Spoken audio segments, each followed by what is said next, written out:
Saturday evening இன்றைக்கி காலையில் வீட்டில் சப்பாத்தி பண்ணோம். ஸோ அதில் மீதி இருந்த மாவை எடுத்து ஃப்ரிட்ஜில் வச்சுருந்தேன்.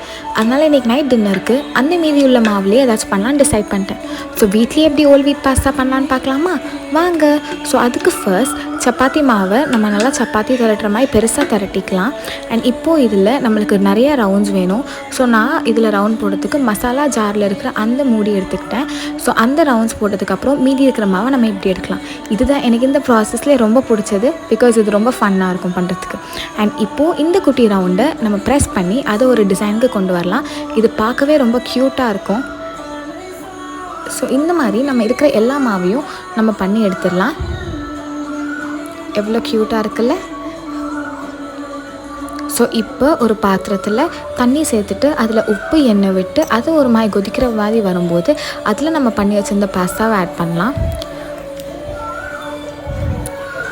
ஸோ இந்த பாஸ்தா வெந்து ஒரு கன்சிஸ்டன்சிக்கு வந்ததுக்கப்புறம் நம்ம இதை எடுத்துடலாம் வெளியே.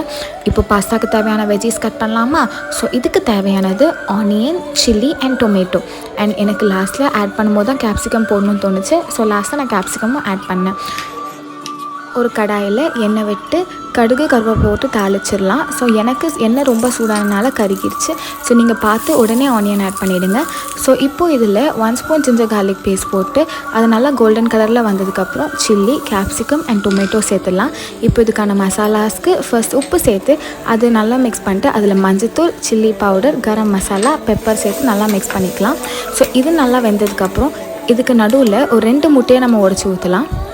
ஸோ முட்டை நம்மளுக்கு ஃபுல்லாக குக் ஆகக்கூடாது. ஒரு பாதி அளவுக்கு குக் ஆன உடனே நம்ம அதுக்குள்ளே நம்ம பண்ணி சேர்ந்து பாஸ்தா போடலாம். இது ஏன்னா அந்த முட்டையும் பாஸ்தா கூட சேர்ந்து ஒட்டிடும். இந்த பாஸ்தா பண்ணுறதுல யாருமே எக் போட்டு நான் பார்த்ததில்ல. ஸோ நான் எதுக்கும் ட்ரை பண்ணலான்னு நினச்சேன். பிகாஸ் வீட்டில் முட்டை இருந்ததுனால and it tasted very good. நீங்களும் கண்டிப்பாக ட்ரை பண்ணுங்கள். இது வரைக்கும் எக் போட்டு ட்ரை பண்ணலான்னா எக் போட்டும் ட்ரை பண்ணுங்கள். ரொம்ப டேஸ்டியாக இருக்கும்.